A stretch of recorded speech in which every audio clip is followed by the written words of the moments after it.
because the Bulls look like a team destined to avoid the play-in and to get to the actual playoffs this year. That's his second triple-double on the way past 15. Can we agree on that? Is it his if second? He's gotten, I think it's his second. It's his back-to-back. He's got back-to-back. First time the Bulls player has done that third, then? Since Michael Jordan. So if you get 2 out of 7, how many do you get out of an 82 game? You do the math. Season? I'll I'm do just the saying, big picture. The record is what, 15? The record is 15 with the Bulls, and it was set by Michael Jordan. And Michael Jordan was the last Bull to have back-to-back triple-doubles, which Josh Giddey did last night. Who? That's the new question that Josh Giddey asks. Who? No, I don't. No?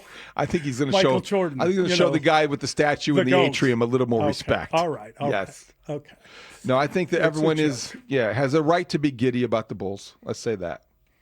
Yeah, I agree with that, and there's nothing wrong with feeling good about your local professional basketball team. We haven't in a long time.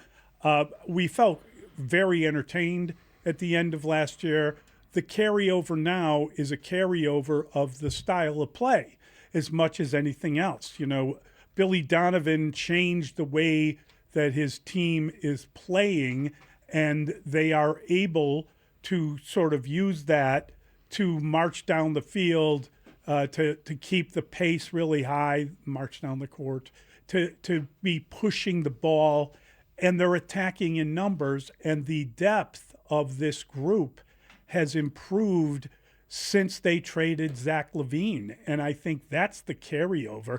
I think, they're really good when Herter is playing in particular. He's an underrated He's a good player on a very good team right now. Yes. And as he said earlier in the year, they got a lot of guys that have started before that are capable of starting, and they've got this team thing going where they're all pushing each other and playing with each other and happy that each other is doing well. And you heard Io say it's because they know how hard all of them have worked because they've done it together.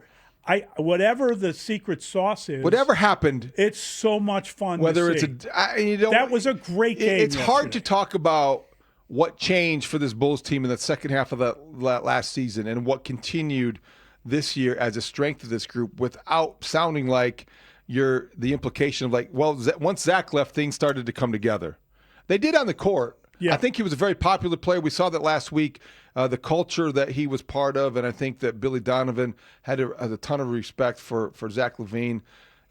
But from a basketball perspective, they were better off after he left. Yeah. And I think that also, without that one guy, when everybody understands they have to play their part, and they're part of a group that could have 8 guys in double figures on any given night, that's a great way to build chemistry and cohesion and the kind of intangible things that every good team needs. Yeah, you're making a great point there. And I think, again, that victory last night was important, and I believe that Josh Giddey said this in the postgame. He basically said it was a hell of an answer from the loss in New York. That was important too, because they beat a team in the Knicks that was on kind of a losing streak. They go to New York, and now all of a sudden they get outmanned a little bit. They get beaten pretty good. And you come back home, and you're falling apart in the first half of that game, and you manage to come back, kind of claw away, catch them, and beat them at the end of the game. That is just a phenomenal result coming off your first loss of the year. It really is, and it tells you a little bit about the mindset of this team.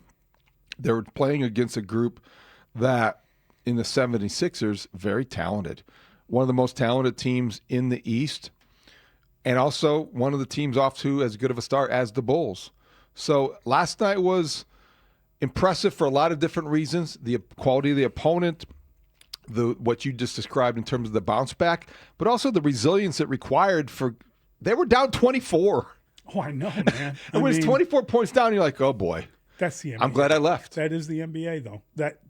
Those kind of swings are not unheard of, but they had to work very hard to do it. Let's take a listen to what Josh Giddey had to say in the post game. I thought they did very well. I thought Billy was very interesting. I thought Vooch said some good stuff. They're good talkers. They are all good They're excellent talkers. But Giddy, I think, may have broken it down best when he talked about this idea that, I think he called it the best win that he's been a part of. He did, and he hit a 47-foot half-court shot. Do you believe in signature wins? Do you feel like that's a way to describe tonight? Tonight was one of the best wins that I've ever been a part of. Just in terms of how bad we were down in that.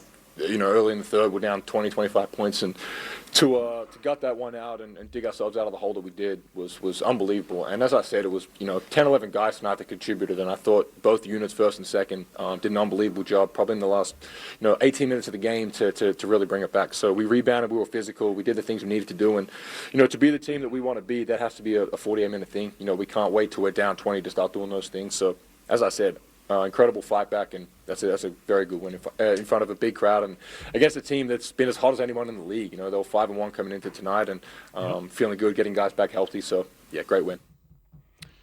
That's excellent stuff, and he needs a show or a segment or regular appearances. He's all over the place. He's very articulate. The other thing about him is that the improvement in his game is pronounced. He's significantly better as a player. In what regard? Shooting? I think confidence. Well, I think that's made him better shooter. Again. I think that's made him. He feels like it's his team and they've paid him, and he feels like he's the ball handler. That's it right there in a nutshell. I believe it's hard to quantify that. Yeah, it's easy to look at the schedule it's easy to look at the contract and say, well, okay, Josh Giddey, $100 million, 4 years. Wow, that's a lot of money that gives him security. But what you're seeing is a guy playing without any kind of hesitation, without any sort of anxiety, he doesn't have to worry about deferring to anybody. But he also it kind of is his team with the ball's in his hands more than anybody else. Think about the growth of his career. Here's a guy that's growing up in Australia. He's in America. He's with this team. They deem him excessive. They deem him unneeded. They decide they want to win a title, so they get rid of him for a defensive specialist because that's going to help them win more than his contribution will. Well, and I'm not saying that was wrong. They won the bloody title. That's pretty awesome, and they're loaded. That team is loaded and could be a dynasty. But when you now are in Chicago and you're in the shadow of the great statue and you are just another player, I think we saw him grow, as you said. He's there and he has to kind of acquiesce to other players. He comes in here and he's acting like that. Well, but true. Once they pay him, once they make him the centerpiece, then he feels like he's in charge, and he's growing in a different way. It's a huge relief, and for a 23-year-old, it's got to be a huge. He has to view that as validation in a lot of ways, so he can take that step forward in his career and be the guy that he thinks he can be. He continues to work hard, and obviously he's improving.